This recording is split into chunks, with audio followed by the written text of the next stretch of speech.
আমায় কাঁদা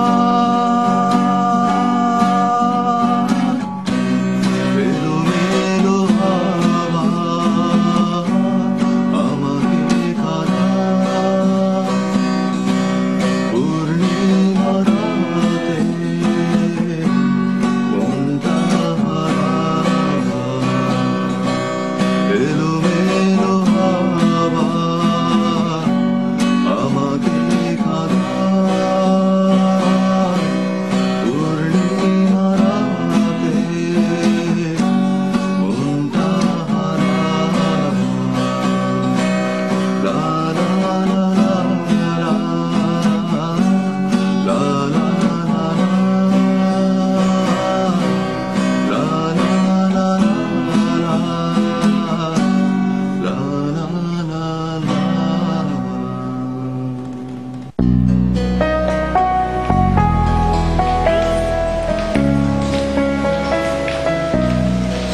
কেমন আছেন আপনি? আপনি ভালো, আপনি কেমন আছেন? এই তো ভালো। কি কার জন্য অপেক্ষা করছেন? জানতে পারি কার জন্য? হ্যালো, আপনার হাতে দুটো উপন্যাসের পাণ্ডুলিপি। ওরে বাবা, আপনি উপন্যাস দেখেন না? দেখি মানে অন্যের উপন্যাস লেখে আমি আকারিকা ঠিক করি, মানে প্রুফ দেখি আর কি। কিন্তু আপনার মতো ছেলেরা তো এখন সব করে না, তারা চাকরি পাওয়ার আগে টিউশনই করে। হ্যাঁ, আমিও করতাম। এখন করেন না? না। ছেড়ে দিলেন কেন? প্রায় প্রতিটা মধ্যবিত্ত বেকার ছেলের দাসত্বের প্রথম ধাপটা শুরু হয় সম্ভবত টিউশনে দিয়ে। হাসি পেলে আপনি উচ্চস্বরে হাসতে পারবেন না, মজার কথা মজা করে বলতে পারবেন না, সারা দিন কেঁচোর মতো গুটিয়ে রাখতে হয় নিজেকে। আর মেরুদণ্ডী প্রাণী হয়ে অমেরুদণ্ডী প্রাণী হয়ে বেঁচে থাকার যে কি যন্ত্রণা, সেটা যদি আপনি জানতেন। জানি না। একটা কথা কি জানেন, একজন বেকার ছেলেকে 1 মাস কি 2 মাস মেরুদণ্ডহীন হয়ে জীবন কাটাতে হয়, কিন্তু একটা মেয়ের কিভাবে জীবন কাটে জানেন? বিয়ের আগে তাদেরকে রাখা হয় মেরুদণ্ডহীন ভাবে, বিয়ের পরেও। সরি, মানে আমাদের কনভারসেশনটা কেমন যেন গোল টেবিল বৈঠক অথবা টিভির আলোচনা অনুষ্ঠানের মতো জটিল হয়ে যাচ্ছে। আচ্ছা, আপনি আমাকে বলুন তো, কোন একটা গোছানো জিনিস এলোমেলো করে দিয়া আবার গোছানোর আনন্দ কতটুকু? যার পুরো জীবনটাই নিরানন্দময়, হয়তো ওই সময়টুকুই তার আনন্দময়। আপনার নামটা জানতে পারি? ওমা, যার এত কিছু জানেন, যার সাথে এতক্ষণ কথা বলছে, তার নাম জানেন না? ঋতু। আমার নাম ঋতু। ঋতু? আপনার মতো সুন্দর আপনার নাম। কোথাও যাচ্ছিলেন? হ্যাঁ, বাজার করতে। আজ দুপুরে আমি আর আমার হাজবেন্ড একসাথে খাবো, তাই। ও,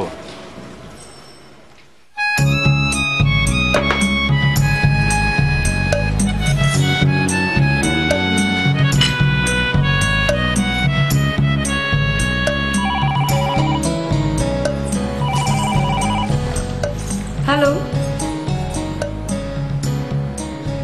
হ্যালো, হ্যাঁ বলুন। তুমি দুপুরে খাবার খেয়েছো? হ্যাঁ, ও না না না, খাইনি খাইনি। তোমার আজ দুপুরে বাসায় এসে খাওয়ার কথা ছিল মাসুম। ও তাই নাকি? আজ মনে হয় হবে না, হাতে অনেক কাজ। আচ্ছা রাখি, পরে কথা বলবো।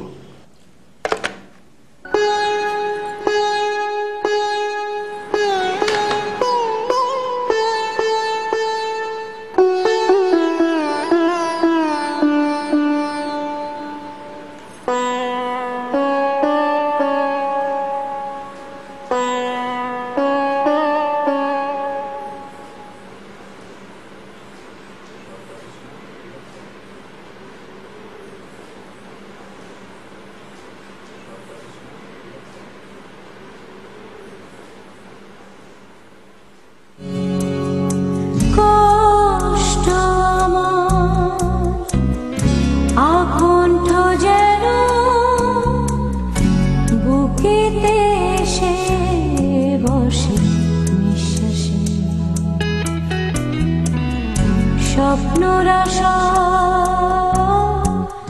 ঝরা পাতা পড়ে যে আছে পথে বাদামি ঘাসে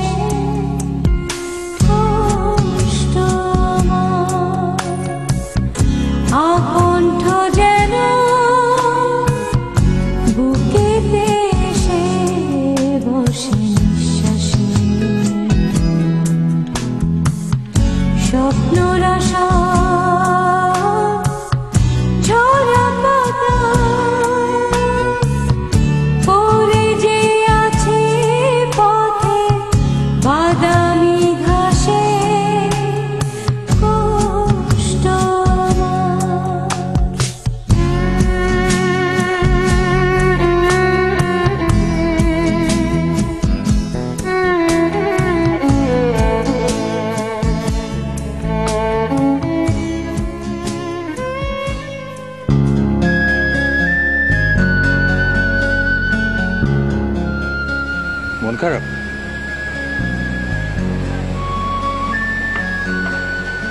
যখন মন খারাপ হবে তখন গান গাবেন, রবীন্দ্রসঙ্গীত, দেখবেন সব কষ্ট চলে যাবে।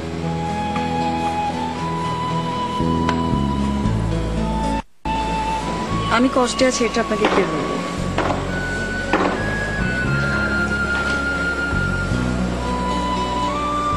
কিছু কথা বলতে হয় না, এমনিতে বোঝা যায়।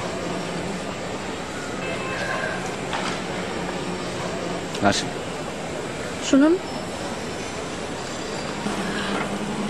আপনি খুব সুন্দর করে কথা বলেন, মন একদম ভালো হয়ে যায়। তাই? আর আপনি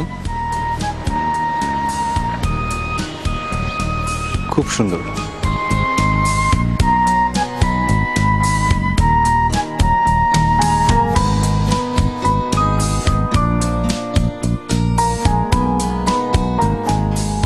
কিরে, ভেবে ভেবে তো পৃথিবীর সবকিছু শেষ করে ফেললি। সত্যি যদি পৃথিবীর সবকিছু ভেবেই শেষ করে ফেলা যেত, তাতে কি হতো? যেখান থেকে শেষ সেখান থেকে তো আবার শুরু। মানে কি দাঁড়ালো? ভাবনা। আবার ভেবে ভেবে সময় নিদারুণ অপচয়। মাঝে মাঝে মনে হয় জীবনে যদি একটা প্রুফ রিডার থাকতো, আকার ইকার বর্ণ বাক্য আমরা যেমন প্রত্যেকটাকে ধরে ধরে ভাবে ঠিক করে দিই এক একটা উপন্যাসের এক একটা গল্পের, আমাদের জীবনটাকে কেউ যদি এভাবে ঠিক করে শুদ্ধ করে সাজিয়ে দিত, তাতে কি হতো? তাহলে সমস্ত আকাশটাকে মনে হতো বেডরুমের ছাদ, মাটিটাকে মনে হতো সেগুন কাঠের খাট, সাগরটাকে সুইমিং পুল, নদীটাকে অ্যাকুরিয়াম, পাহাড়গুলো হচ্ছে শোপিস, এক একটা শোপিস,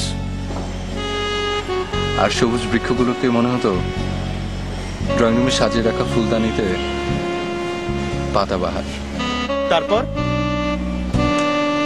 তারপর একদিন টুক করে সার্থক মরে যাওয়া।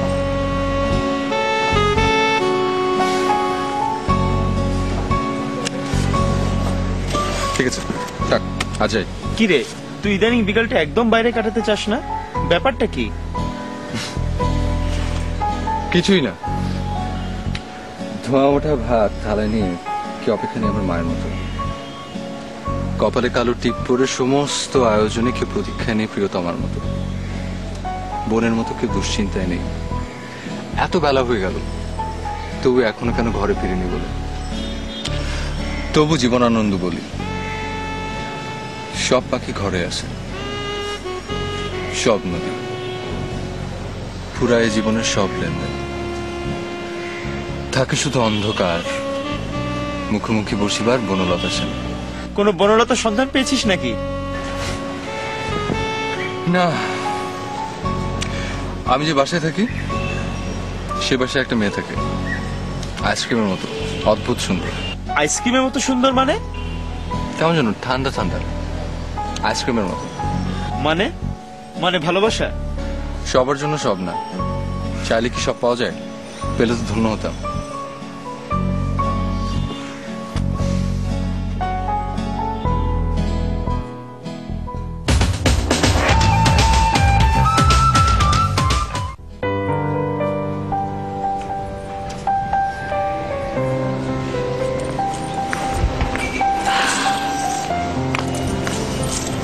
ভাবি, এতক্ষণ কোথায় ছিলেন? এখানেই ছিলাম। কিছুক্ষণ আগে আপনি বাসায় গিয়েছিলাম, কলিং বেল টিপলাম, কোনো সাড়া শব্দ পেলাম না, ভাবলাম আপনি এখানেই আছেন। ও না, আমি একটু বাইরে গিয়েছিলাম, একটু আগে এখানে এসেছি। কেন এসেছিলেন ভাবি, কোনো দরকার? না ভাবি, এমনি গিয়েছিলাম। ও ভাবি জানেন, কাল আপনার বউয়ের সাথে দেখা হলো, খুব ভদ্র, কিন্তু আপনার মতন সুন্দর না। তাতে কি হয়েছে, ভালো মানুষ হয় আসল কথা। জানেন ভাবি, আমার বড় খুব ভালো। চলেন ভাবি, নিচে যাই, চা খাই আর গল্প করি। ভাবি আপনি যান, আমি আসলে এখানে আরো কিছুক্ষণ থাকবো। ঠিক আছে, আপনি বসেন। হ্যাঁ,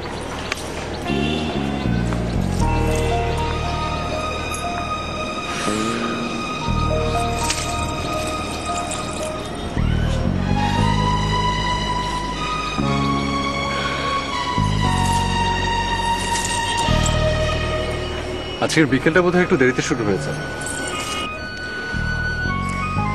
অপেক্ষার প্রহরগুলো এমনই হয়। আপনি কি জানতেন যে আপনার জন্য কেউ অপেক্ষা করে আছে? জানেন, মেয়েদের বুকের ভেতর একটা গোপন যন্ত্র আছে যা দিয়ে তারা সবকিছু বুঝতে পারে। তারা কি অপেক্ষার কষ্টটাও বোঝে? হাসালেন আমাকে। আরে মেয়েদের জন্মই তো হয় অপেক্ষা করার জন্য। একদিন অন্যের ঘরে যেতে হবে বলে মেয়েরা অপেক্ষা করতে থাকে একটি নতুন ঘরের জন্য। সেজে গুজে নতুন একটি ঘরে অপেক্ষা করে তার কাঙ্ক্ষিত সেই পুরুষের জন্য। মাতৃত্বের স্বাদ পাওয়ার জন্য সে অপেক্ষা করতে থাকে 10 মাস। অপেক্ষা অপেক্ষা অপেক্ষা অপেক্ষাই করতে থাকে।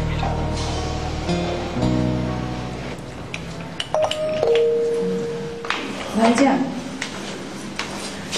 অফিস থেকে ফিরলেন? জি। ভাবি তো বাসায় নেই, ছাদে। ও ভাইজান, জি। একটা কথা বলি। জি বলুন।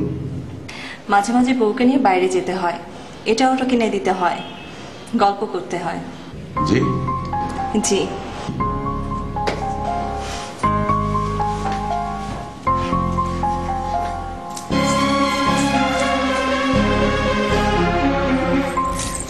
আপনাকে একটা কথা বলি। বলেন। আপনার হাসিটা ভীষণ সুন্দর। আমি আমার বন্ধুকে কি বলেছিলাম জানেন? আপনি হচ্ছেন আইসক্রিমের মতো অদ্ভুত সুন্দর। আইসক্রিম? আমি জানতাম আপনি এই কথা জিজ্ঞেস করবেন। আপনি কেমন জানুন? ঠান্ডা ঠান্ডা আইসক্রিমের মতো।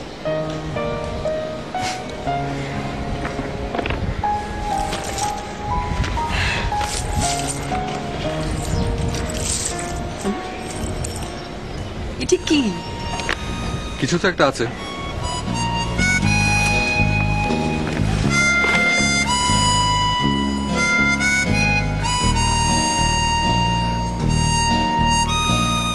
থ্যাঙ্কস, কিন্তু এসব কেন?